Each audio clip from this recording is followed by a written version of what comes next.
Oh, gnarly, dude. Looks like you just went overboard.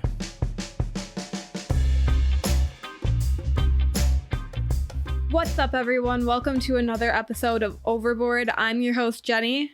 And I'm Anthony.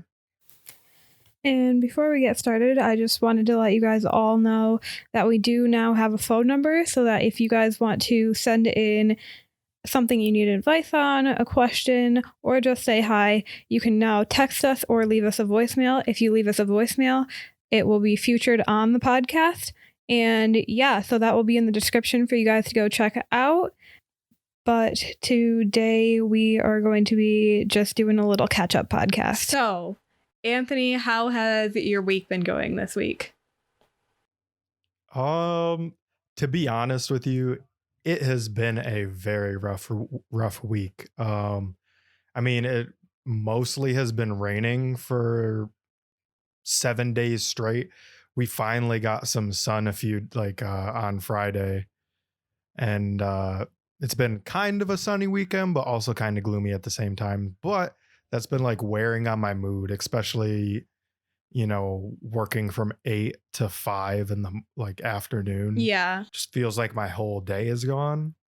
And then to get home and it's still just dark and gloomy. Yeah. You don't want to do anything.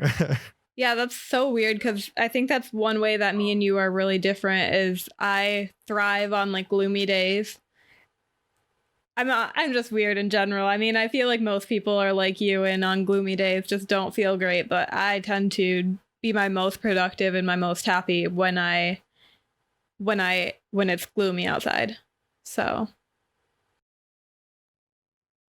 it just depends on what I have to do. Like if I'm occupied with work or when I was in school and studying, right? yeah. I loved rainy days because I didn't feel bad for not being able to go outside and go do activities, whether it be skating or just going to the park or something. Right.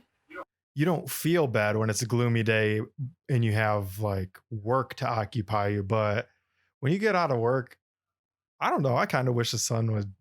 That's why I'm not excited for winter. In the fall's coming up, it's already starting to get dark later here in Michigan. So yeah, that will be hard. Yeah, you know how it goes. But I love winters. Winters are my favorite time of year.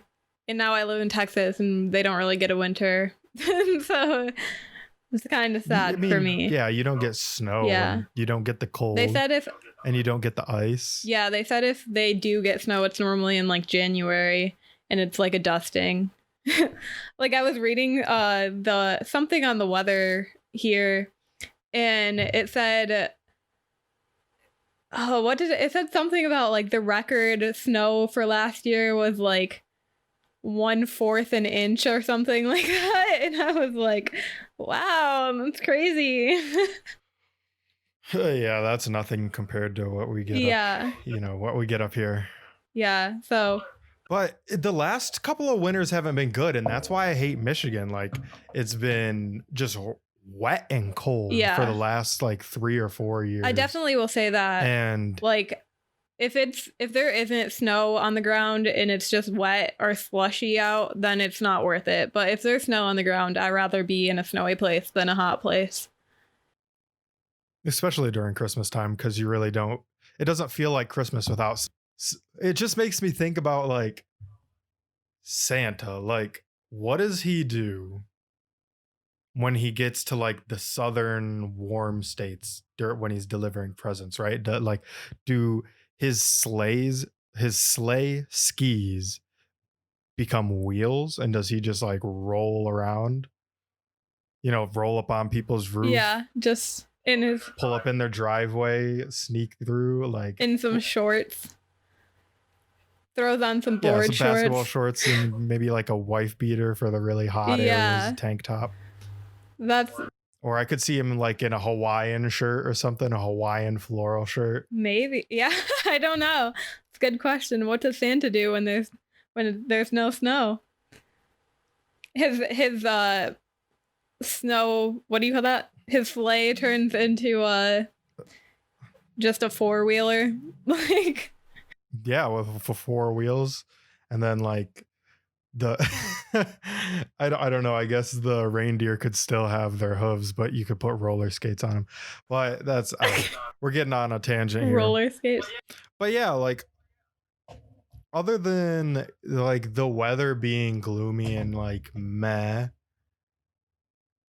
I'm definitely kind of like, you know what I really miss right now? What? And I think about it a lot, and probably like a lot of my friends will get in on this with me. I miss going to concerts, like most of anything. And I know like a lot of people who are in the EDM scene, like they started doing like the drive-in concerts, but I don't want Yeah. to go to that because it just like Not the same. feels like it's not the same. Yeah, in the I'm one of those people where the music has to be like loud and in my face, otherwise I'm not going to get into it, right? And Yeah. I feel like from what I've heard of the drive-in, it's just not a loud enough stage because the cars go so far back or spread out, you know? Right. Like, I feel like that's the reason they have, when you go to a drive-in, they make you listen to the radio, is because you can't actually, you have to be close. Here are the speakers up front, right? Yeah. So that But, kind of. yeah, I don't know. I miss it so much. It's like that's what we would go do every few weekends. Yeah. Or every other weekend sometimes. And it just sucks because one of my favorite parts about it too is, you know, we have a lot of like friends and people that we know when we go to shows, and I miss running into all of them, like Yeah. like just a little squad when you meet up and you're like, oh, like you're here too. Yeah. Yeah. Big sad right now. Big sad, Jenny. No, I feel that because you guys go out to concerts, like, I feel like every week, like, almost. You guys used to. We were. Just small ones. We would go because you could go. There's always like a good cheap show going on in Detroit. Yeah. And it's just so abundant, you know? So yeah, it's hard. It feels like you're almost having like an identity crisis because, and I don't want to sit here and say like, oh, going to shows is like a huge part of my personality. Yeah, the personality trait. It's not a personality trait, but it is something that brings me a lot of joy and a lot of happiness. You know what I'm saying? Yeah. So it's like, it's different. Like I don't want it to define my personality. Right. But it does feel like, you know, something's not right, you know? Yeah. It's, and yeah. the great thing about concerts, especially concerts that are thrown in Detroit, is there's always like an after party somewhere that has that also has like a really great artist like DJing, or like that one time we went to the Cherub concert and then Jason went back to the Eightfold and Eightfold did a Collective. set. Yeah, that was fun. That was probably the best. I don't know. I was gonna say that was the best Cherub concert we've went to, but I don't know. There was some pretty. Because I was thinking the other day, when Friendship in Busika opened for Cherub, and I was trying to remember whether or Royal not Oak that was Music my Theater. first Cherub concert or not. And I can't remember. Pretty sure that was. I don't think I was, but it feels like it was. It would have been a great one to be my first concert, though. I don't think it was like your first concert, but it definitely was your first Cherub concert. No, that's what I'm saying. It definitely was my first Right, Cherub yeah. concert, but yeah, the But that was a one we great went show. to the Eightfold after was fun. That was like a good night. Really good Yeah, night. and that was the one. spontaneous too, because it was like I was at the show. Yeah. Like we showed up there at the show, Yeah. and one of my really good friends, Shelby, she hits me up. She's like, hey, my friend Nick from like Eightfold just let me know that like there's going to be an after party going on there for the Cherub show. Yeah. And I'm like, what do you mean? Like, I'm at the Cherub show right now. Yeah. And she's like, yeah, dude, they're supposed to have an after party, so find out about it. And so it was like really spontaneous Mm-hmm. too. I think that's the And- same Cherub concert that you chugged the bottle of pop? That was the same concert, right? Oh, Because we went yeah, it out. was. You That had was to the lay same. down for a second before we went to the after party. Yeah, that was rough. Like, It was so funny. Cherub,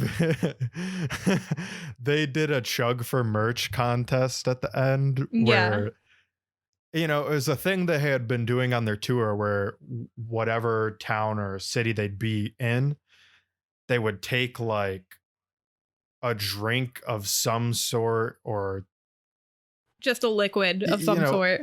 yeah, a liquid. So like somewhere, I can't remember where they were, but it was like maple syrup, right? And so Yeah. they made people chug a bottle of maple syrup.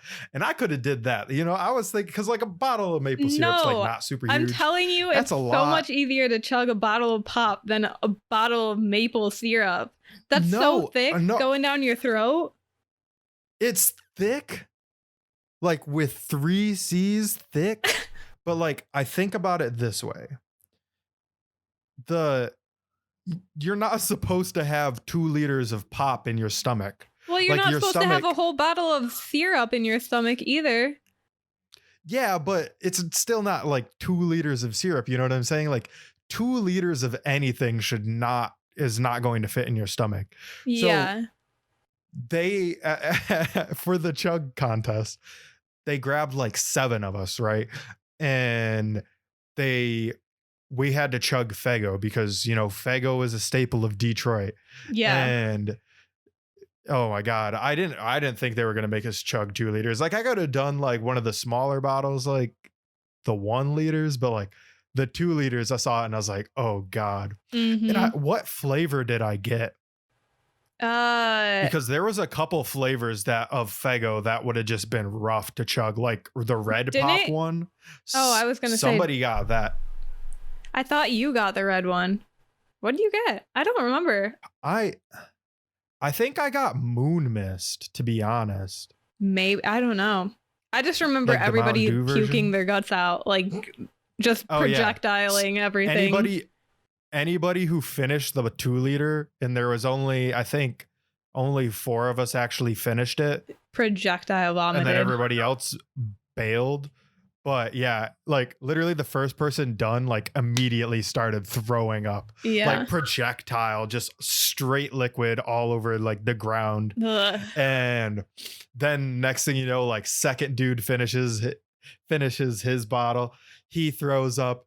And then it was like me and one other person, right?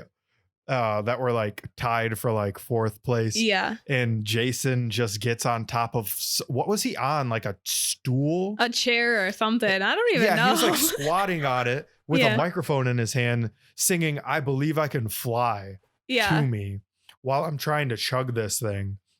And I'm like trying to hold back from like smiling and like spitting it out because it was such a ridiculous situation. Like he's literally singing in my face.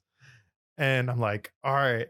And then I finished the bottle and I'm like, okay, I'm going to be good. But like my stomach definitely felt really bad. Yeah. Probably like a couple minutes went by and I thought I was in the clear. And then all of a sudden you just see me like turn like, bleh. Yeah. It was so gross.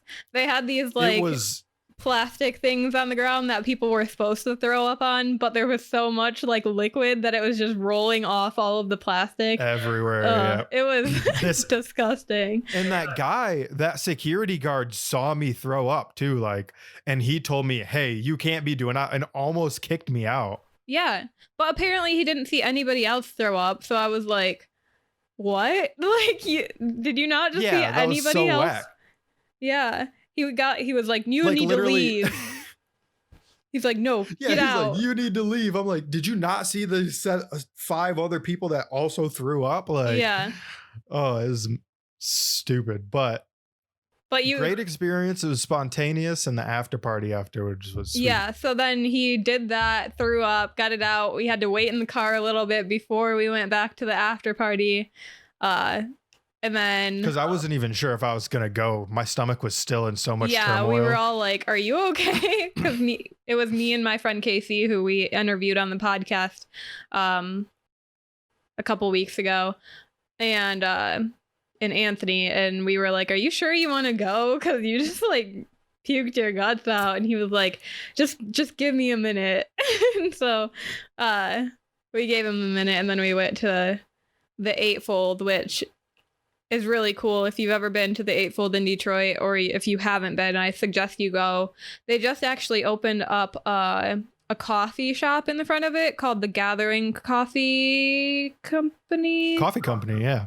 Yeah, Gathering Coffee and Company. It's a little hip. It looks really hip. Yeah, and that's in the right in front. And the Eightfold is like a photography video studio.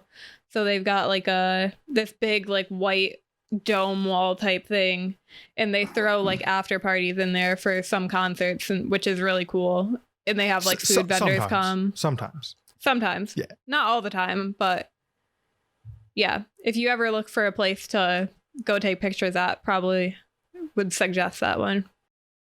Yeah, it's a really cool studio. Really cool people too. What about you? How have you been faring, Jenni? I have been, I don't know, because I've been in quarantine kind of longer than anybody, because I started dealing with my health and everything in September. So it's in one day, it'll be a full year since I've basically been bedridden. I don't want to say I'm fully bedridden. I can get up, but like it's just hard and I get dizzy. I have something that's called POTS. I talked about it in our very first podcast. It stands for posterior orthostatic tachycardia. But basically my heart just speeds up really fast and makes me really dizzy. That's like the gist of it. But anyhow, so that my symptoms of that started getting really bad in last September.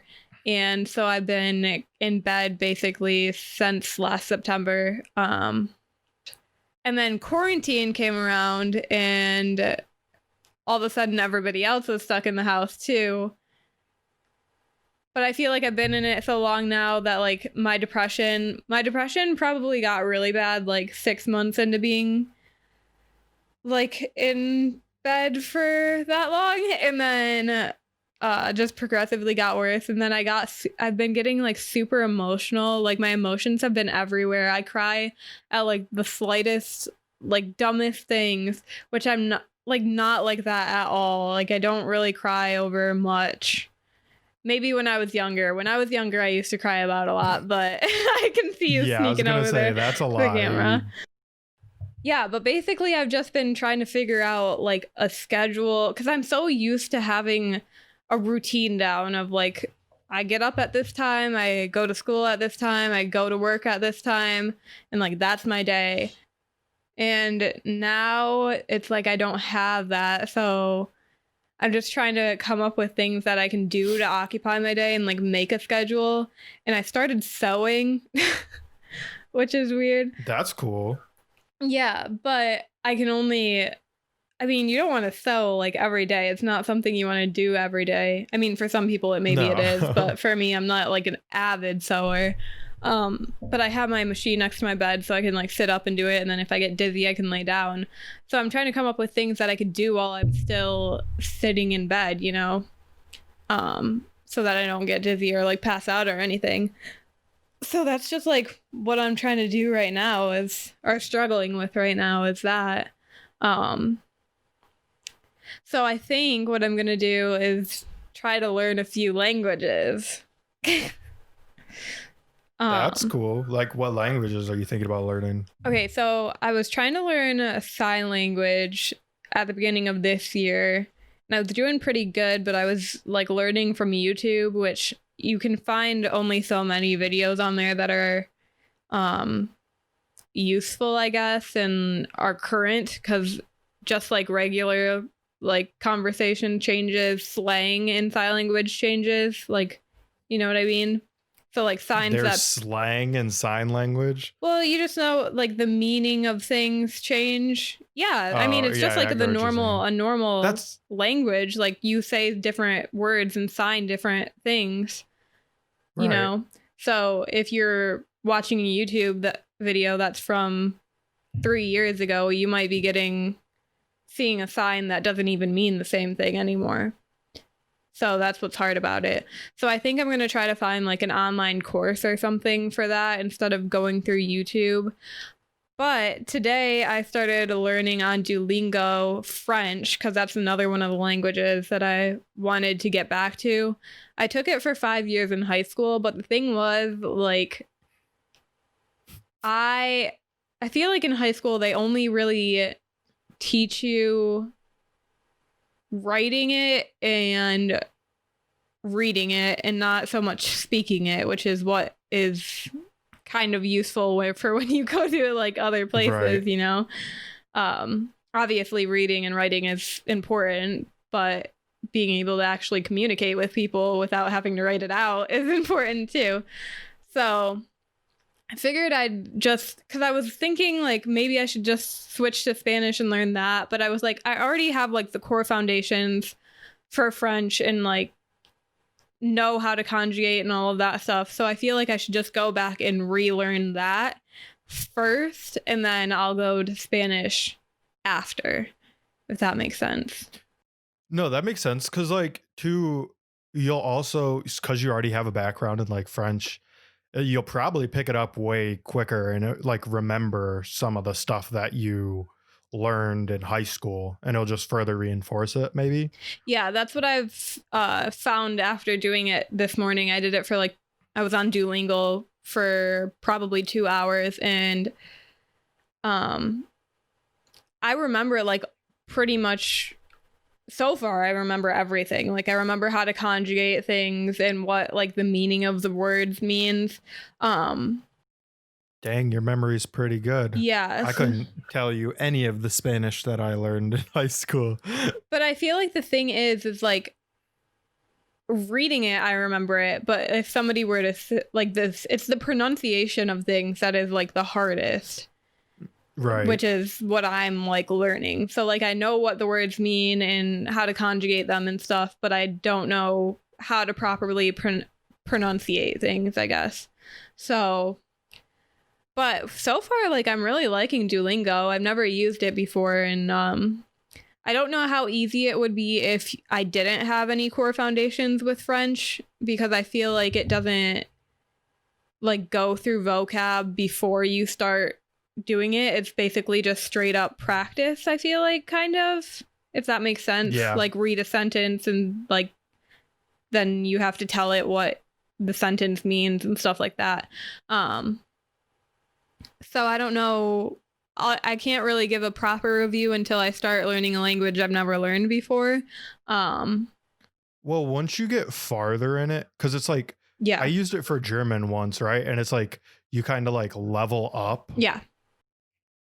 with what you can learn. So like you start getting into more like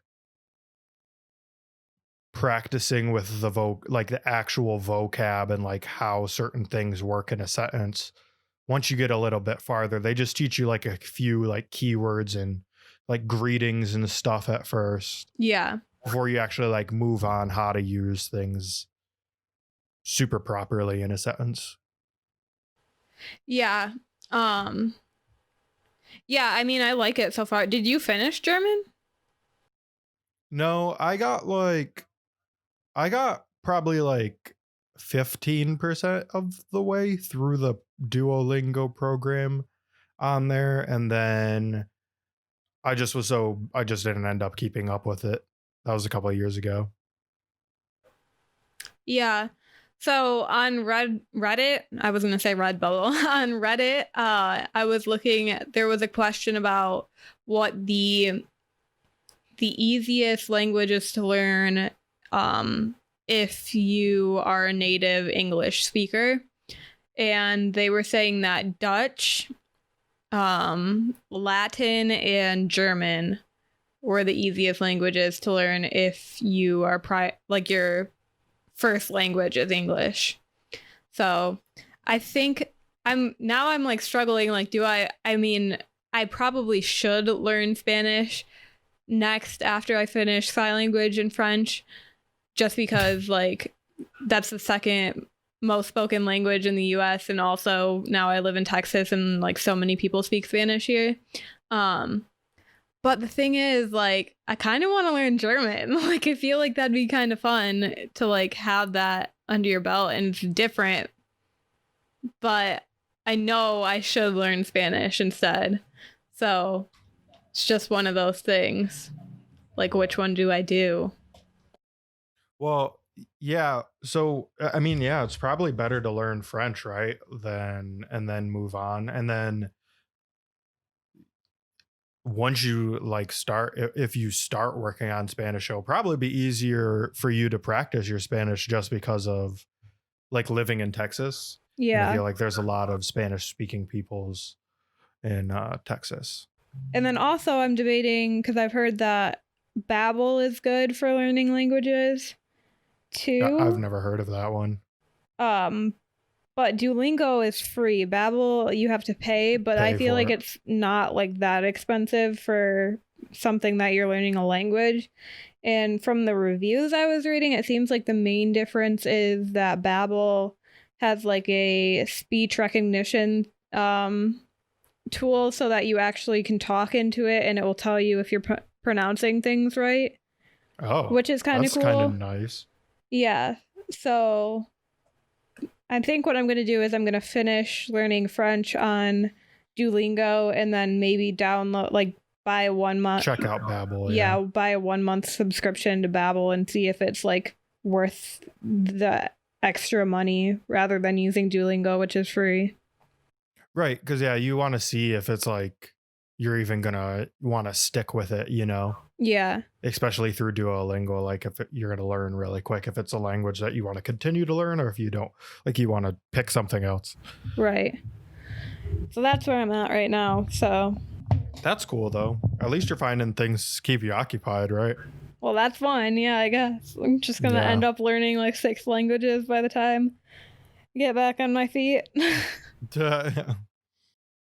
OMG. So one of the things I've been doing over the last couple of weeks to like keep me occupied and just for fun, like, so I been practicing DJing, right?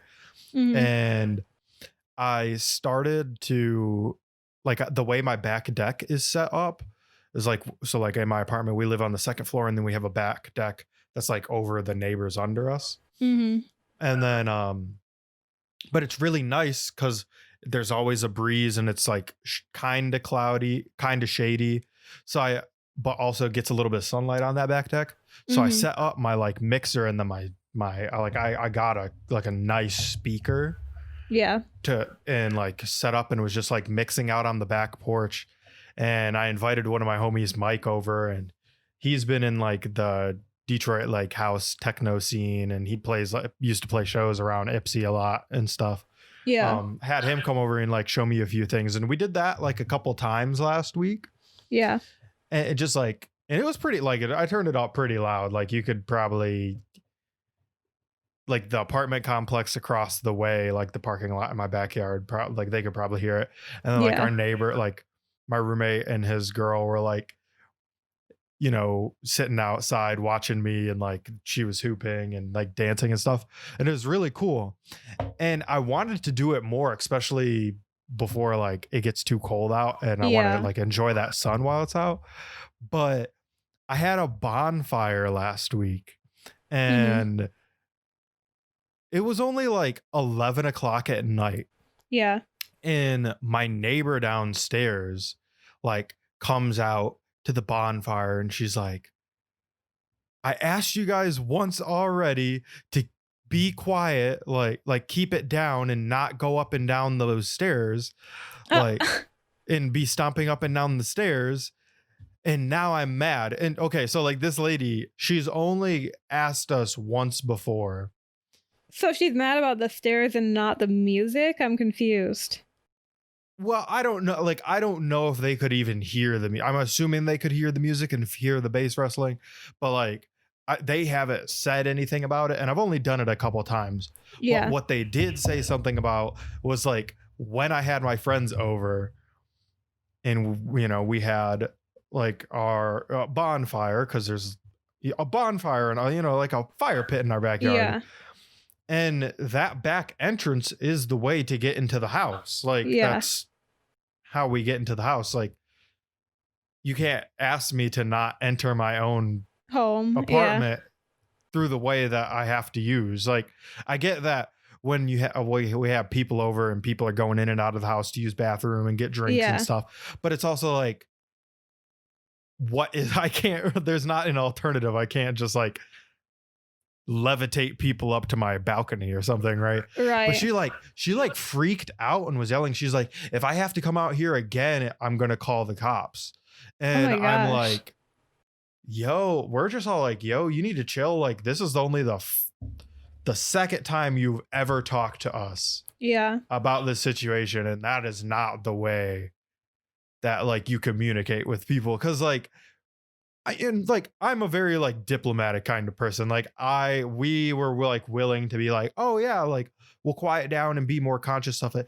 And Right. from last time, everybody knows to be conscious about how loud they're going up the steps, you know, like, and how loud they're walking around upstairs. So they try to like limit that. And like we were being very conscious Right. of how much noise we were making just because we wanted to be like courteous to them, especially.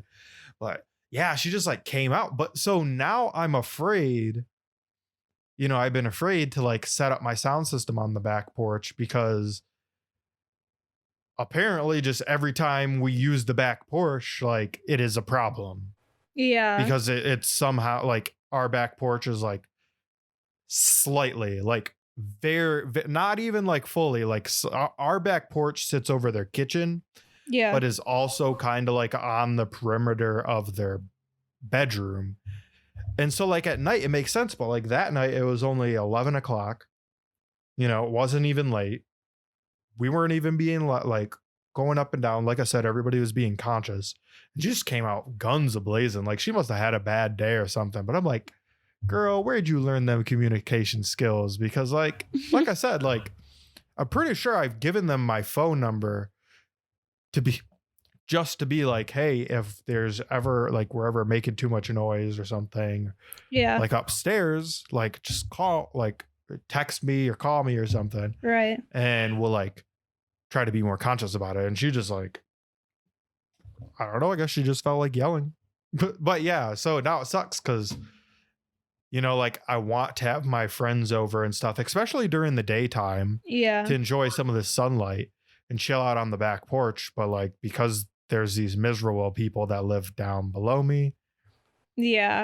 that are our age too, like they're not like significantly older than us. Like, See, that's weird. That's crazy. I can see if like maybe you guys were doing it like going up and down the stairs all night, but like 11 o'clock. That's right, like I get it. Like 1 o'clock in the morning, 2 o'clock in the morning, maybe it's a little bit excessive, but it was literally like not even 11 o'clock when she came out and like yelled at us. And literally everybody had just gotten there. Like it didn't even start. And it's like, I don't know. Part of me is also like, and this is like what we were talking about. It's just like, yes, you have like a right to like live there, but like, you probably shouldn't live in a college town in multi-level housing that's like kind of focused more towards students than actually like non-students. You know what I'm Yeah. saying? Like non-young, like young people. Like yeah. you probably shouldn't choose that kind of setting to like have your family in. And like they have a kid too, like that's like 2 years old or 2 months old, they said. Oh, well, that maybe No, it doesn't. It like I get it, but like 2 months also, old, if it's 2 months old, like Jenny, that's you hard to should- take care of. You should not. I'm just gonna say this right now. This house is too old and too shitty to have an infant in. Like that infant's probably gonna suffer from lead poisoning and rusty Flint water, even though this is Ypsilanti, because I'm sure the pipes are like terrible in this building. And like, yeah, it's just like not really the place to have a kid. Yeah. Not the don't know. environment to have a kid, especially like living around a bunch of students. Like I don't really know what you would expect. It's true. But I mean- again, still like we're trying to be conscious and diplomatic. So either way, like the anger was just uncalled for. There's like have a conversation like an adult Like you're a Yeah. parent, act like an adult. Yeah. I can't be more civil than you and not. I don't know. I digress. No, I understand that. I mean, once But winter comes around and it gets cold, you guys can go in the loft, I guess. But right yeah, now, but I it's get like I wanting to be want to outside. enjoy the sun and everything by the time before before it's winter and it's just dark all the time. Yeah. And that's what the bonfire's for. Like you literally like what I like I said, like I don't know what they want me to do because it's like they can have a bonfire whenever they want. You know what I'm saying? Like Yeah.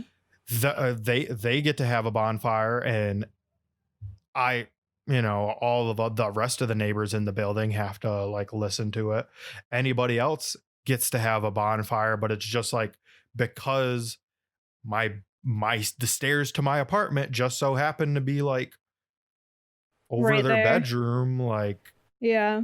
I don't get to use I don't get to use my porch. I don't get to use my fire pit, like the fire pit. That's Yeah. kind of shitty. But Yeah. I get it. I get that. Next time sorry, you just need to that's move. my rant. Yeah. Next time you just need to move into a full house on your own. They're hard to find I because all the know. landlords here in Ypsilanti and Ann Arbor are crooks. Yeah, that's true. They literally have people like it's honestly like slumlords pretty much run like most of the management companies here. I feel like because they're literally letting people live in these like decaying houses where the foundation is falling apart. Like Yeah. the baseboards are freaking like rotting and stuff, and they're like keep raising the price of rent, especially during COVID times. Like you can't do that. Like people already like were suffering from like worried about getting evicted, and a lot of landlords are trying to evict their tenants because they're going to raise the rent Yeah. during a crisis. Like that is the most ridiculous thing I've ever heard for. That's Like crazy. you just are a bad human being if your instinct as a landlord is, oh, the tenants in my building probably got laid off because of the COVID epidemic and like the stock market dropping, right? And a lot of businesses laying people off. So let me raise the rent. Like, where does that make sense? Right. I don't know. It's weird too, because like you would think in like Ann Arbor and Ipsy, it'd be the opposite of that. Like, and in New York, maybe it would be different. But now, like New York's the one that's bringing down their prices, and Ipsy and Ann Arbor are upping them, which is kind of crazy. It's just because people are greedy, man. I have no problem with like elevating your like wealth by like owning property and like being a landlord. But like at the end of the day, like if you're going to be a landlord, you also have to remember that the people living in your properties are human beings too, and not just like lifeless beings that you don't have to care about. Yeah. Does that make sense? Like Yeah. that's what like irks me is like it's like some landlords or just management companies in general, like it loses that like personal connection Yeah. with the tenant. And I feel like, yeah, these people are like profiting off of other people's hardship. And a lot of especially here in Ipsy, like you can't raise the price when people aren't making money or are making less money or are losing their jobs. Like that's just counterintuitive. Like that's a good way to say, hey, I'm a bad person who only cares about money. Yeah. That's Like, true. yeah. And then there's literally like, especially in the state of Michigan, there's literally like landlord and management companies lobbying to a lot of the like legislators here, trying to make it so that landlords are protected against like loss of value and all this stuff, but there's nothing to protect the tenants, so landlords can just evict the tenants for like losing their jobs. Yeah, know? that's wrong. That's so wrong. Yeah, I just don't get it. Like, could you like it's like the landlord, some landlords just don't put themselves in a renter's shoes, you know? But that's just me. I'll stop complaining about it because I could talk for days about how the housing market doesn't make any sense, but I don't know. That was a good check-in. Good little check-in for us. But yeah, I guess that's going to be it for this episode. Thank you everyone for listening, and as always, be sure to follow us on Instagram at Overboard X Podcast. That's Overboard, the letter X Podcast. And also remember that we have the new phone number that you guys can text and leave voicemails on, which will also be in the description for you guys to give us a call. And yeah, so thanks for listening. see ya. We'll get to steadier waters eventually.